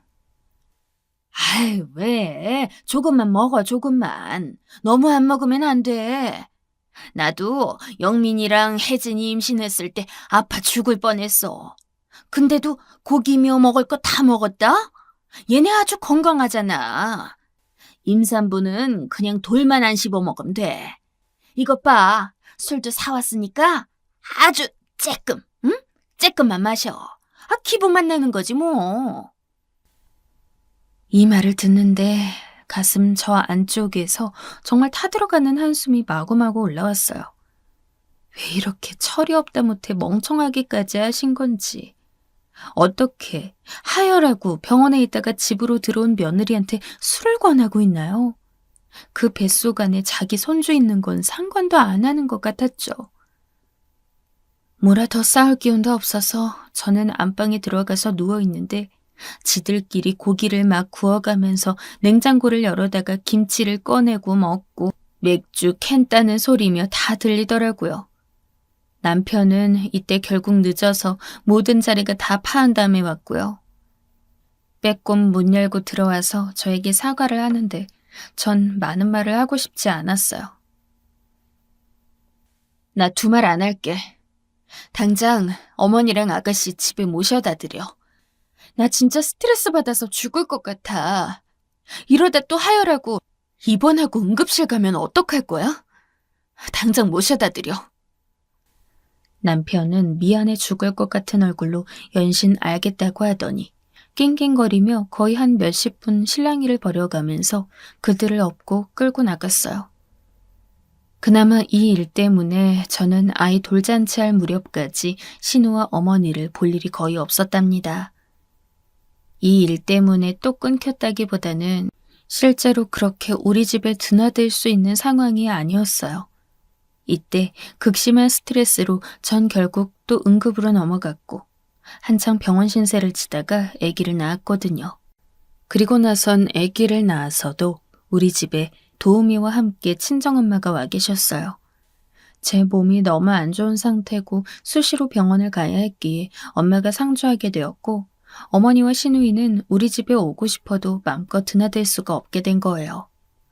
그래도 차차 회복이 되고 돌잔치를 치르고 나니 엄마도 더 이상 갓난쟁이 손주나 딸을 다 돌봐주는 건 무리라면서 친정으로 가셨어요. 저도 그쯤 되니 혼자서 애 보는 건 무리가 없었기에 그렇게 시간을 보내고 있었는데요. 이걸 또 귀신같이 알아챈 신우와 어머니가 또 연락도 없이 들이닥친 거예요. 아이고, 내가 그동안 손주 얼굴도 못 보고 진짜 내가 돌잔치에서 우리 민우 얼굴 보는데 얼마나 눈물이 났는지 몰라. 어떻게 손주 태어났는데 1년이 넘도록 제대로 안아보지도 못하냐고. 그러면서 막 우리 애기를 안고 얼굴에 문대고 하는데 다시 그 진절이 나는 일들이 생각나서 저는 서둘러 마구 연막을 쳤어요. 저랑 애기 이제 수학과 가야 돼요. 나갈 건데 어머니랑 아가씨도 같이 나가실래요? 이렇게 말하면서 차로 그들을 시댁에 내려주고 저는 아기랑 잠깐 드라이브하고 다시 집으로 들어오려고 했는데요. 말도 안 되는 소리를 하는 거예요. 그럼 너랑 민우나 좀 다녀와. 우리 여기 오느라고 힘들었어. 잠깐 쉬자. TV 보고 있을게. 어머, 그새 니네 TV 바꿨구나. 아유, 세상에 저렇게 큰 화면은 처음이야. 하여간 여기 오면 신기한 게 많다니까. 아니, 구태여 이런 말을 하면서 우리 집에 계속 있겠다는 거예요. 저기 어머니, 저희 늦을 텐데 그리고 이 사람도 오늘 늦는다고 했어요. 아무도 없는 집이라 어머니랑 아가씨만 계시게 하기는 좀. 뭐 어때요, 언니? 저랑 엄마 그냥 여기 좀 있다가 갈게요. 언니랑 민우 오면 그때 가던지 하죠 뭐. 그래도 어른이 이렇게 집에 왔는데 왜 자꾸 가라고 해요? 웬일로 신우가 이렇게 말을 탁 받아치는 거예요. 평소에는 지 엄마 뒷공무니에 서서 따라다니고 예의 없이 굴더니 갑자기 쏘아붙이더라고요. 아니요, 아가씨. 그런 뜻이 아니고요. 언니는 우리 엄마랑 내가 이 집에 오는 게 싫은가 봐요? 엄마가 아들 집에 오는 건데 왜 싫어해요? 그동안 우리 엄마 여기 얼마나 오고 싶어 했는데요. 언니네 친정엄마 계시니까 못 온 거예요. 아들이랑 손주 보고 싶은데 그거 눈치 보여서 못 온 거라고요. 언니는 표정이 다 티가 나서 그런 거 거짓말해봤자 다 들켜요. 아, 진짜. 제가 여기서 뭐라고 답을 했어야 하는 건지. 솔직히 다 틀린 말도 아니라서 뭐라고 대꾸하기도 어렵더라고요. 막말로 사실이긴 하잖아요. 그런데 그런 생각을 하기까지 왜 지네들이 한 짓은 생각을 못하는 걸까요? 무슨 저만 나쁜 사람 취급을 해놨더라고요. 그래도 뭐라고 대꾸를 하려고 하니 갑자기 어머니까지 거들면서 막 뭐라고 하시는 거 있죠? 그러게. 우리 며느리는 내가 그렇게 싫어 죽겠나 봐. 우리 혜진이 말 맞다나 그거 와서 잠깐 있다 간다는데도 이렇게 어른을 매몰차게 쫓아내니? 니네 엄마만 엄마야? 나도 내 아들 엄마야 얘. 이러면서 같이 편먹고 따지는데 기가 차더라고요. 우리 엄마가 무슨 자기들처럼 이렇게 망나니처럼 쳐들어와서는 술판 버리고 집에 있는 거 다 거덜내고 여기저기 더럽게 지들 흔적 남기면서 지저분하게 사셨나요? 엄마는 와서 내내 애기 봐주고 아픈 저 대신해서 삼시세끼 밥이랑 반찬도 다 해줬어요. 우리 남편도 장모님 밥 맛있다고 되게 좋아했고 같이 간간히 장도 보러 다녔고요. 도우미 아줌마조차도 이런 친정엄마 계시니 자기가 할 게 없다고 하실 정도였는데 대체 뭘 알고나 하는 소린지 모르겠어요. 네, 어머니. 그럼 편히 계세요. 정말 더 얘기도 하기 싫어서 일단 애를 데리고 밖으로 나와버렸어요. 한 집에 더 있기도 싫고 내 입으로 볼 일이 있다고 말을 해버렸으니 더 거짓말하는 꼴이 되면 안 되니까요. 그리곤 아기를 안고 나와 간식거리도 사고 커피도 사서 집으로 들어왔어요. 그런데 비밀번호를 누르고 들어왔더니 거실 소파에 거만하게 누워있을 것 같았던 이 둘이 안 보이는 거예요. 저 다녀왔어요, 어머니, 아가씨. 어디 계세요? 인기척도 없고 대답은 더더욱 없고 혹시나 싶어 또 안방에 가서 디비져 누워있나 싶어 얼른 안방문을 열었어요. 그런데 안방에도 없는 거예요. 서재나 아기방까지 뒤졌는데 없고 여기저기 사람 움직임이 없는 걸 보니 정말 아무도 없었어요. 제가 밖으로 나간 지 거의 1시간 남짓도 안 됐거든요. 그런데 그렇게 그냥 둘이 얼마 안 있고 나가버렸더라고요. 좀 깊이 생각을 해봤는데 아무래도 저랑 다투고 나서 기분이 나빠서 나갔나 싶었어요. 그런데 사실 다툰 것도 아니고 지들 입장에서 할 말만 한 건데 그게 나갈 거리가 되나 싶었죠. 뭔 일이 있어서 나갔겠지 싶어 전화를 했는데 어머니도 전화도 안 받고 뭐야 삐져서 저러나 싶었죠. 그런 와중에 애기띠에서 잠들어 있던 애도 깨고 해서 분유를 먹였는데 먹고 나니 졸린지 그새 골아 떨어지더라고요. 아기 방에 조심스레 누인 다음 저도 옷이 불편해서 갈아입으려고 안방에 들어갔어요. 그런데 바로 앞전에 집에 막 들어와서 안방을 열었을 땐 미처 몰랐는데 뭔가 안방 구조 느낌이 이상하게 느껴지는 거예요. 이때부터 뒤통수를 가격하는 쎄한 느낌이 사정없이 몰려왔어요. 대체 뭐지? 왜 이런 이질감이 들지? 하면서 훑어보던 중 왜 이렇게 아찔한 기분이 드는 건지. 그러다가 무의식 중에 화장대 부근 쪽을 봤는데 내가 왜 이렇게 자꾸 쎄하고 은근한 기분 나쁜 감정이 드는지를 알았어요. 그쪽에 제가 뭘 두고 나온 게 있었고 평범한 날이었다면 절대 그걸 놔두고 자리 비울 리가 없을 아주 중요한 것이었거든요. 설마 하는 마음으로 화장대 안쪽 서랍을 확 열어 제꼈는데 그러면서도 아닐 거라고 생각했는데 그 서랍 안에 있던 파우치 가방은 열려 있었어요. 그 가방 안엔 원래 인테리어 대금으로 지불하려고 준비해 두었던 금액이 들어 있었어요. 요즘 같은 때에 왜 현금으로 주나 하시겠지만 인테리어를 여러 업체에 나눠서 하느라 되게 이것저것 잔금 치를 일이 많았어요. 엄마 아시는 분께 소개받은 거고 현금이면 더 싸게 해주신다 했고 마침 이 전주에 아빠가 현금으로 500 뽑아서 주신 것도 있었어요. 그래서 추가로 500을 뽑아 겸사겸사 거기에 봉투로 보관을 해두었던 거죠. 사실 이 집에 드나드는 사람이 거의 없을 무렵이었고 그런 걸로 신경 쓸 만한 구석이 전혀 없었어요. 그런데 이렇게 통째로 봉투가 사라진 거예요. 이때 저는 완전히 나사가 풀려버린 상태로 남편에게 전화를 했고 남편은 믿을 수가 없었는지 그냥 어리나가 있더라고요. 즉각 저는 택시를 타고 시댁으로 갔어요. 가는 와중에 혹시나 싶어 몇 번이나 니네가 한 짓이냐고 묻고 싶은 것을 억누르고 또 억눌렀어요. 그리고 저 역시 무작정 이걸 그냥 그들이 한 짓이라고 멍청하게 단정 지은 게 아니에요. 핸드폰에 연결되어 있는 홈 CCTV는 아기를 위해서 깔아둔 거라서 다시 돌려봤는데 정말 어지간하면 눈으로 확인하고 싶지 않은 장면이 거기에 나왔기 때문이에요. 다들 제 입장이면 아마 거의 기절하지 않으실까 싶은데요. 그 화면 안에는 신우가 어머니에게 손짓을 하고 어머니가 안방으로 따라 들어가는 게 찍혀 있었어요. 얼마 안 있다가 어머니와 신우가 호다닥 허여멀건한 봉투를 들고 나가서 거실 소파에 아무렇게나 던져둔 지네들 옷을 걸쳐 입고 나가는 것도 찍혔더라고요. 전 진짜 기분이 더러웠던 게 이놈의 신우는 제가 나가고 그렇게 오래되지 않아 안방에 들어갔더라고요. 제 방을 대체 어떻게 뒤졌길래, 아니 뭘 가져가려고 들어갔길래 화장대 바로 앞에 눈에 띄는 서랍도 아니고 안쪽에 있는 서랍을 뒤져서 그걸 가져간 걸까요? 애초에 남의 집 갔을 때 안방은 그 집 성역이나 마찬가지잖아요.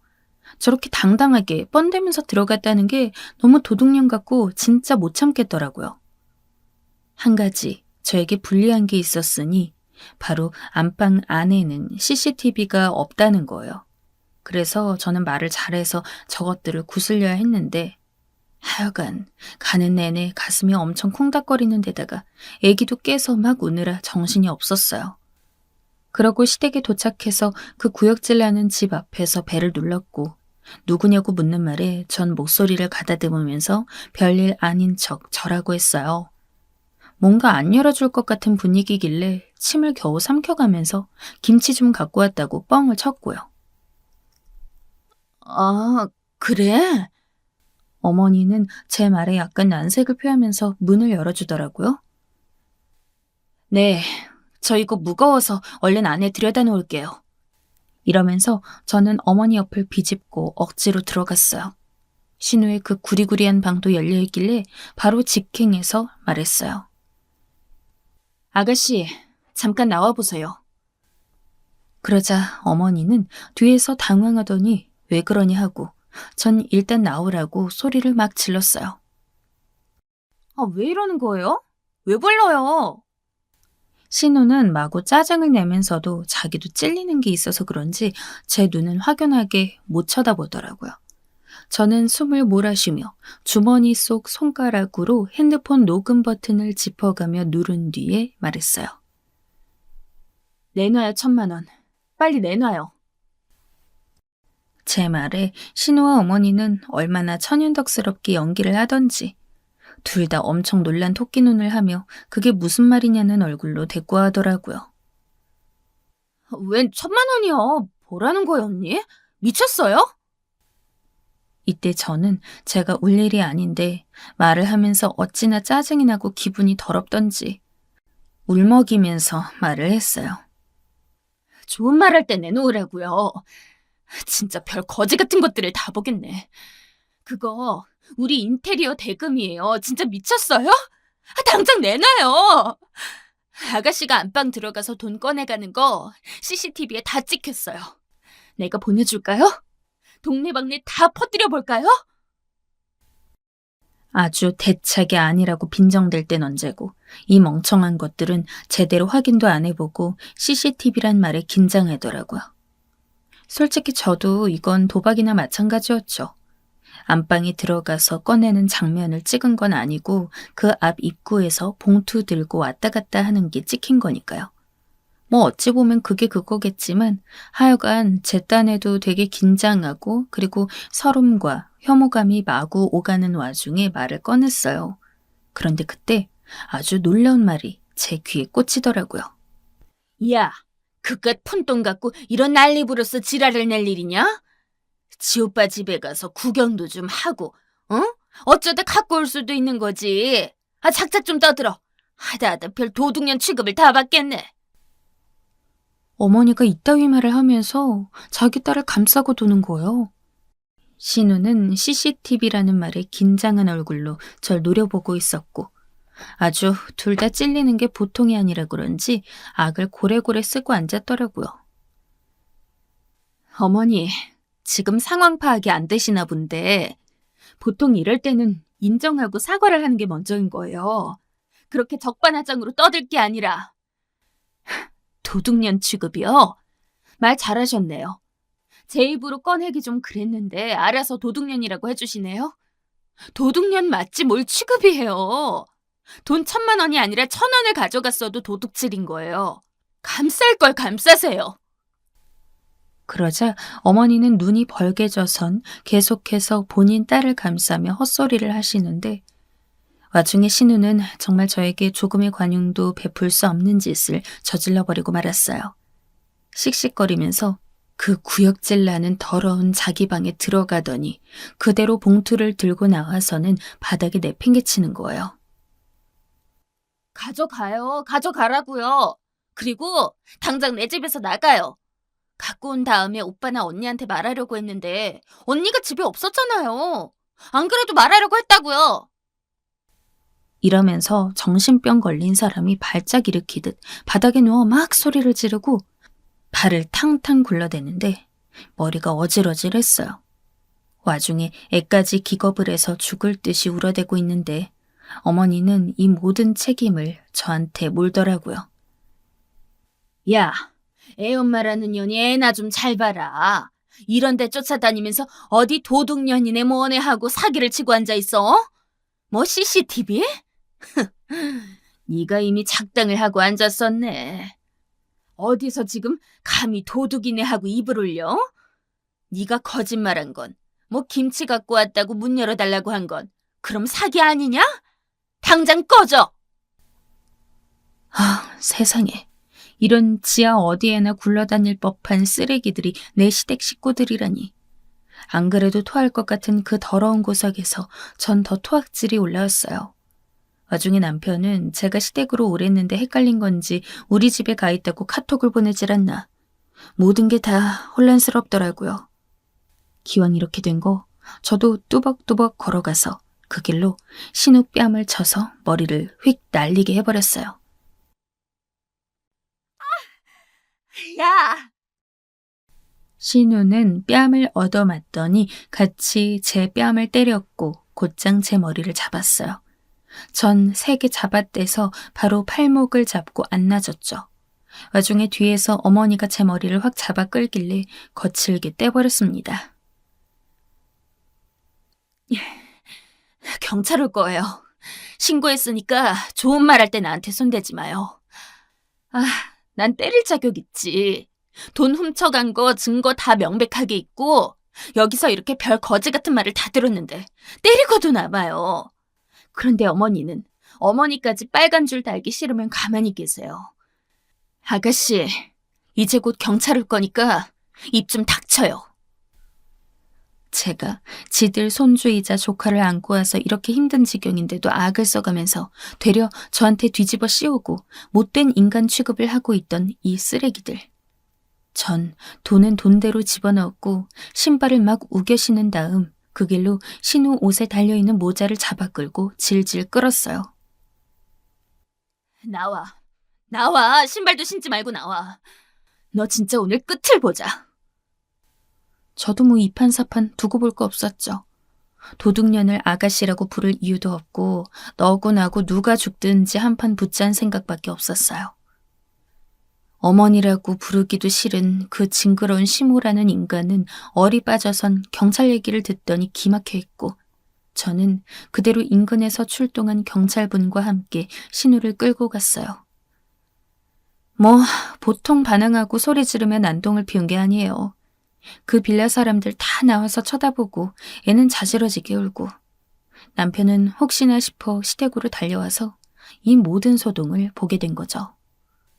쫓아와서 자기 딸 놔달라고 소리를 지르던 시모는 나중에 경찰서에서 무릎을 꿇고 제 발을 붙잡고 빌었어요. 뭐 어찌됐건 정말 우습고도 더러운 상황인 게 아예 남도 아니고 무려 남편의 여동생인 관계다 보니 저도 뭐 그렇게 대단하게 벌을 주고 끝장을 볼 순 없었죠. 더한 짓도 해주고 싶었지만 적당선에서 끝났고 신우는 그날 안 그래도 막장인 자기 인생에서 더할 나위 없는 지옥 같은 체험을 경험했어요. 동네 사람들 앞에서 도둑년 소리 들어가며 저한테 개끌리듯 끌려갔고 난생 처음 경찰서 문턱을 넘었죠. 지 몸뚱이 걷어들여 살아주는 엄마만 소리 지를 뿐 오빠와 아빠는 아무것도 도와줄 생각이 없었어요. 그렇게 욕을 하던 지 새언니한테 땅바닥에 엎드려 머리를 조아리고 사과하는 경험을 나이 살 먹어서 해야 하니 정말 못 같은 기분이 들었겠죠. 경찰서 안에서도 우리들의 상황은 정말 두고두고 회자가 되지 않았을까 싶을 정도로 세상 이런 망신이 없겠더라고요. 저야 뭐 그 근처 안 사니까 상관없지만 신우와 시모는 안 그래도 없는 형편에 그 동네 이사 가지 않으면 못 견딜 수준으로 개망신을 당했으니까요. 남편과 아버님은 이 부분에 대해서 이제 더 이상 화제에 올리지 않고 침묵을 하고 있어요. 저도 시모와 신우와는 완연히 문턱 넘어드는 일을 끊었기에 이제 입에 올리지 않으려고 합니다. 하지만 제 마음에 조심스레 고민이 하나 있어요. 남편이 막상 뭘 잘못한 건 없지만 제 마음 한켠에는 언젠가 또 저 진상들과 남편이라는 연결고리를 타고 또 엮이는 게 아닌가 싶은 거예요. 전 정말 이런 경험 평생 한 번으로 족하고 너무나 큰 트라우마가 되었거든요. 친정가족들은 진짜 욕봤다며 그래도 애 있으니까 살아야지. 네 남편은 정작 뭘 한 게 없는데 왜 미리 안 좋게 생각하냐고 해요. 그런데 전 진지하게 이젠 남편도 좀 얼굴 보기 싫고 다 짜증나거든요. 좀 지켜보고 결정을 해야 하는 건지 아니면 그냥 좀 믿어줘야 하는 건지. 애가 없었다면 저 징글징글한 집단들과 함께 남편과의 인연도 끊어버렸을 것 같아요. 제가 너무 과민하게 반응하는 걸까요? 솔직히 이런 생각 할 만도 하지 않나요?